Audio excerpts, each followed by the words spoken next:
this and I began to ponder a topic.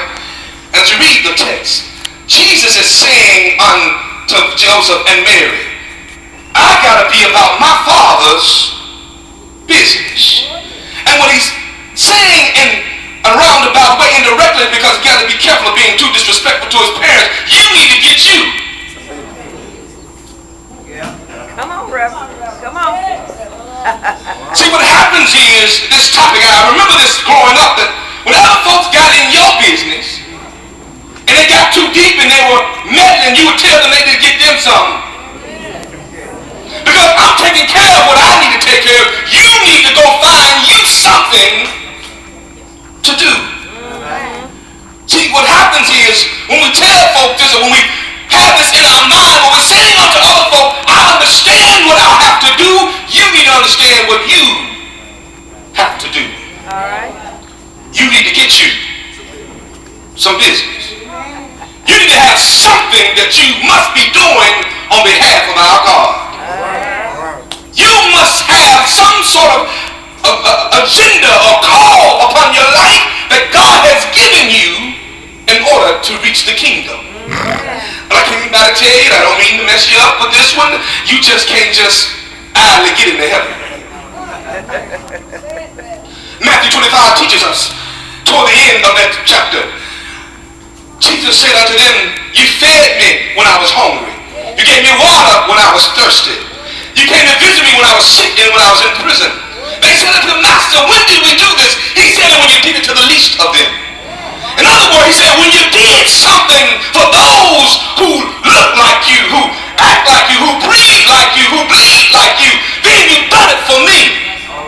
1 John 4 tells us, how can you tell me that you love me and hate your brother? Then you are a liar, for you've never seen me, but you see your brother every day and do nothing for him. So that we have an opportunity to get some business. And as we look at the text, as we exegete the scriptures, we see Jesus here at 12 years of age.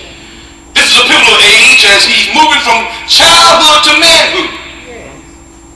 He's moving from being a child under their care to now being able to move on his own journey. He was now, according to Jewish custom, a man. Mary thought he was with Joseph and the men. Joseph probably thought he was still walking with the children and the women. But when they looked amongst themselves, they could not find Jesus. They looked amongst their family, but no Jesus. They looked amongst their friends, but no Jesus. And they returned to Jerusalem to find him amongst the scholars and the elders in the temple, answering their questions and inquiring of them. But I came by to ask you a few questions if I could. Why don't we go first to the church to look for Jesus? Why is it that we have to find ourselves trying to find everything else, looking for some sort of help, but we never come to the church? We'll ride down 61 trying to find some hope. Oh, I'm sorry. I didn't mean to bring it up today. I'm sorry. You might have won some money last night. Or we go down to Sister Ruth's house and ask her to read out. Or we call Dionne Warwick's friends. Or we do something, we go to Medea and Grandmama and Pawpaw and everybody else looking for hope, but we never come to the church. And Jesus was sitting there at the church doing what he was supposed to be doing.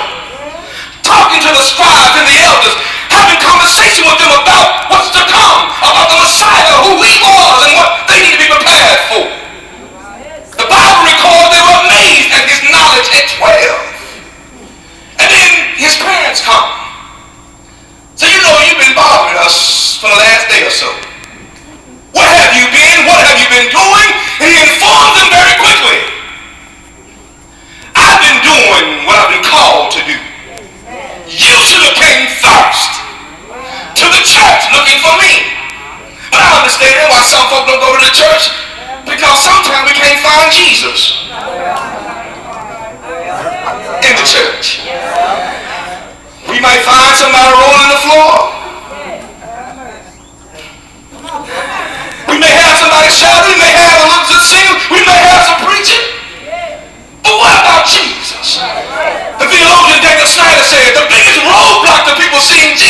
is sometimes the church.